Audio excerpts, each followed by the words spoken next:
So, what was I thinking?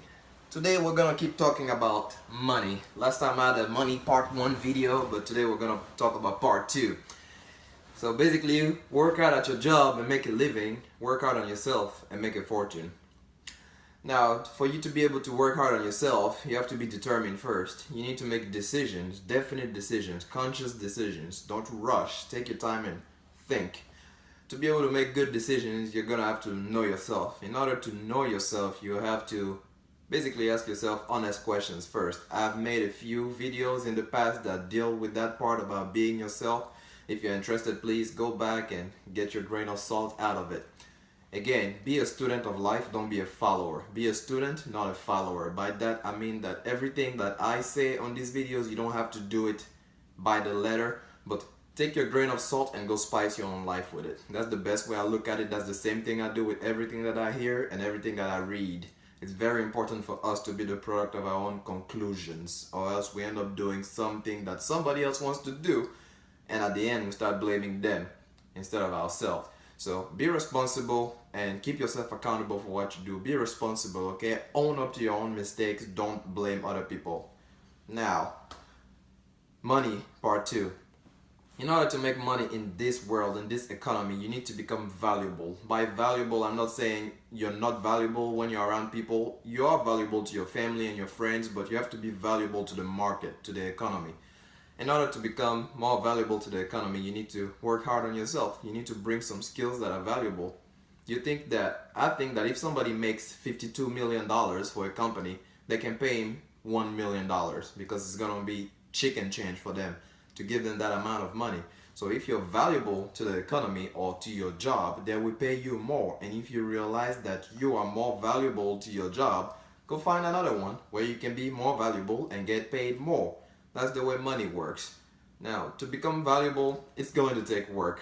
I mean, some people, it doesn't take them much because it's just their nature. But if you actually do something that you love, it's actually easier for you to become more valuable. You learn faster when you enjoy what you do. That's very important. I know that I enjoy numbers. I love numbers. That's why I ended up doing accounting. I first started with computer science because I had a very creative mind. I could sit down and type code and understand how it works because I enjoyed it. Now, I ended up taking a class called data structures with a teacher that was very tough, and that was one of the biggest mistakes that I had made. He was tough and I was young and I was very stubborn. I thought to myself, I don't have to abide to his rules of coding and making the code look nice. My code works and it does what the program desires to do. So in my very childish way, I decided to switch majors because I did not want to put up with somebody that thinks that he knows more than me. Big mistake. I should have stuck with it. I would have been well off with computer science. But, that's in the past. I'm doing accounting now. Oh well. Which is where it goes. I am able to learn things fast because I enjoy learning new things all the time. That alone by default makes me valuable. I was once a head chef, so I used to cook. I cooked, I served, I bartended, you name it. If I have to learn something and I enjoy it, I will do it. I always enjoy challenging myself as well, which is why whenever I see the ceiling somewhere, I just try to branch out and go find my new ceiling.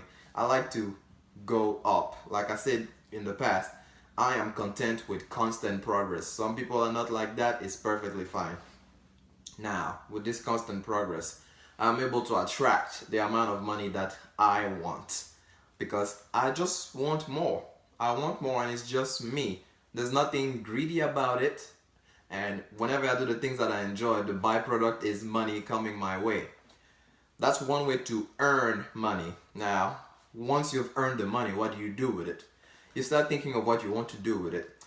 3 little things that I've learned. What you can do with it is spend it, give it, and save it. Spending includes all your expenses, rent, you name it, the expenses that you need, and also the things that you want. I have hobbies that I enjoy doing, like going to the shooting range.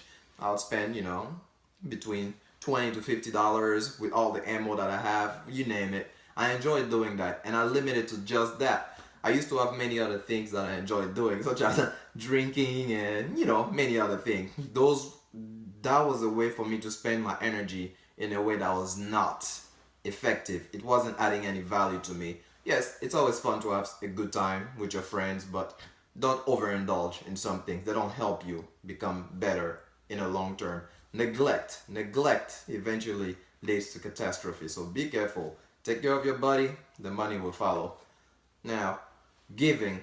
If you learn how to give now, it will be easier for you to give later. I teach my children, my two boys, the importance of giving. I give them some money on the side, but I make sure that they have to spend it.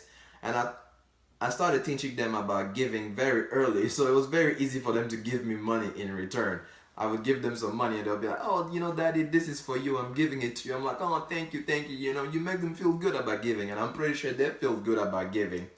Now the next lesson will be to teach them the value of money, because if you actually don't take the time to earn it, it's very easy for you to just, give it without putting enough thought into it. But if they get used to the gesture, I think they will get to it eventually.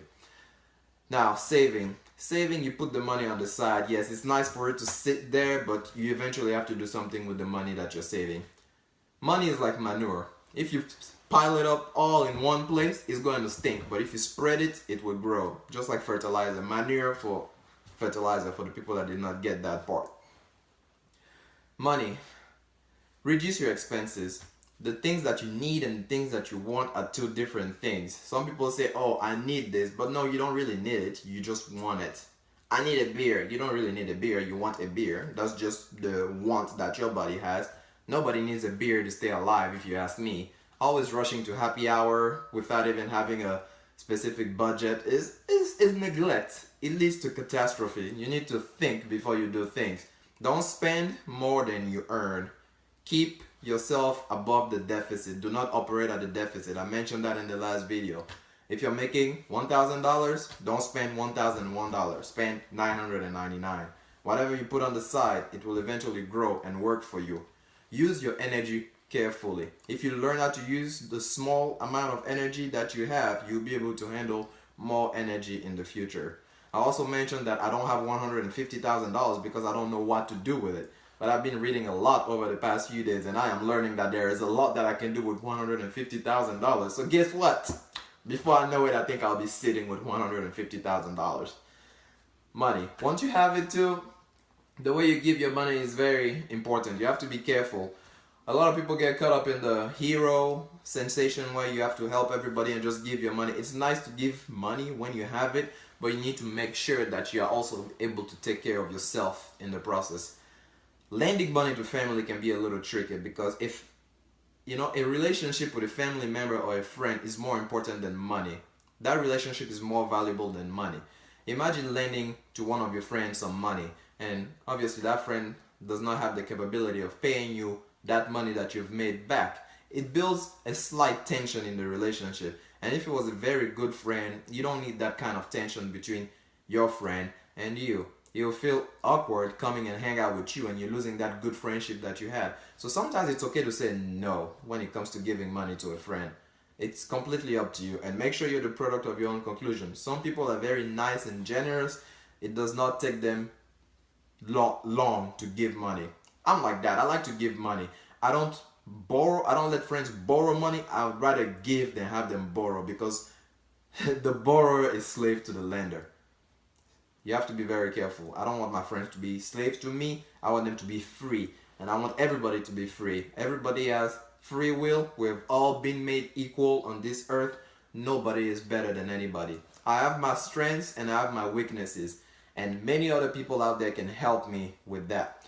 Which is why when you become valuable to the market, you will get your reward in a monetary manner, or by, a good feeling inside your chest. You like the way people perceive you. It's just part of human nature. We all have egos, and yes, ego is another thing that you will need to keep in check as you grow with your money. Remain humble and know where you started. When you lose sight of who you really are, it becomes harder for you to make the positive amount of money that you're looking for. Do not lose track, or do not lose sight of who you are deep inside. Do not become arrogant just because you start making money. Stay humble and you keep growing.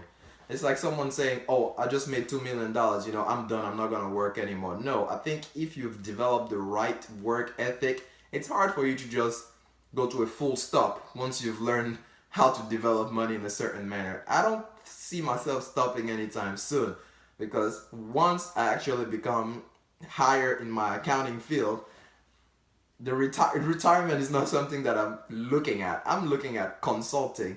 Yes, you'll be technically retired because I won't have to put as much work, but I don't see myself stopping. I enjoy what I'm doing. So that's why the money is following. I'm not even worried about the money as much anymore, which is a good position for me to be in. I'm not looking down on anybody, but the money is one less thing that I need to worry about where I am in my life now.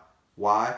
Because I enjoy what I'm doing, and I just do it because I just enjoy numbers. I do accounting, do my stuff. It pays me well, and I'm glad that I took the time to learn something like that. So my question now is, what are you good at? What do you enjoy doing? What do you love doing? Is that a service that could benefit somebody else? If you're good at drawing, draw with your heart. Put your heart and soul into it, and use your creative mind. You're not limited.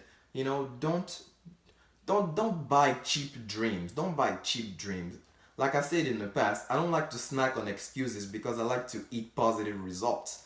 If you're good at drawing, put your heart and soul into it. If you have an idea, just because one person says they don't like it doesn't mean that there's somebody else out there in the world that doesn't like it. We have a pretty big world, and we're all very interconnected nowadays, especially with technology. For example, me doing these videos, not everybody has to like what I say, but I'm not worried about that. Because even if one person finds something valuable out of it, it's good. And if not, I'll watch my own videos and I'll learn from them, I keep moving forward. People just want everybody to like them. Unfortunately, it doesn't work like that. Even Jesus did not have everybody like him at once. Even Jesus did not have everybody like him at once. You will be unique. You'll have people that like you, and you will have people that don't like you. Do not buy cheap philosophies. Cheap philosophies are what the world sells us. Oh, go to work hard, get a job, retire at 65. Those numbers like retire at 65. Who are they to tell you that you need to retire at 65? What if you want to retire earlier? Or what if you don't even want to retire? It's completely up to you. You're up to that decision. So you wanting to make a certain amount of money every hour versus another is completely up to you. What have you done to move yourself from one situation to another? Have you tried to become more valuable to the market, or have you settled for what you have? I don't settle. I always like to move up, but I make sure that I keep my ego in check, and while I do that, I spread the wealth. We're in this capitalistic world where we think that in order to become the greatest, I have to climb the ladder and step on other people. No. If you climb the ladder the right way, you don't have to step on anybody, and in fact, you make room for everybody else to be able to climb along with you. Imagine, for example, the iPhone. Steve Jobs. He was a very tough boss from what I've heard, but his creation has been able to add value to many people and their products.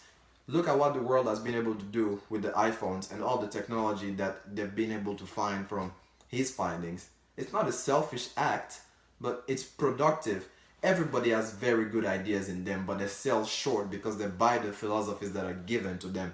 We can all do more because God has given us a lot. We have infinite power within us, and we can do more. So it's better for us not to settle for less. We have very good minds, but if we don't work our minds, they are not going to produce the desired results. We need to be active in our thinking. Let's not just sleepwalk through life. Let's be aware of what we are doing, because we can all do more. Money is great. I've always enjoyed money, and obviously a lot of people don't like money for some reasons, but like I said, you need money to do things on this physical plane. We all need money to be able to do things on this physical plane. So don't limit yourself to small beliefs. Do what you have to do, but make sure that what you're doing lines up with God. Oh, by the way, spirituality. If you have any source of spirituality going on in your life, make sure you work on it on a regular basis. If it's unnourished, it will eventually deteriorate. You need to take care of your spiritual needs. Do not neglect them. They will lead to catastrophe. They will help you, they will guide you, they'll help you trim your garden to make better decisions, to become a better person. Once you stop worrying about money so much, it will start following you.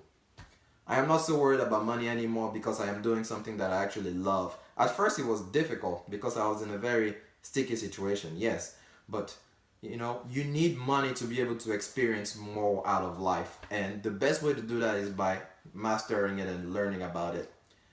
If you really want to make money, have you picked up a book lately to read about it and see what they have to say? I read many books that have to do with money, and I take my grain of salt and I spice my own life with it. And in the process, I make sure that whatever I'm trying to do lines up with God. There is so much exponential growth with that. I can't even start to explain it to you. It's like planting a peanut seed and just watering it and you see it grow. It's like, oh wow, this peanut seed is actually growing pretty fast.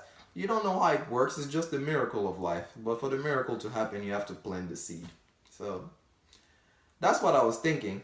But before I leave, I'm gonna read from my journal one more time. For all those people that worry about money, here's something maybe that can help you.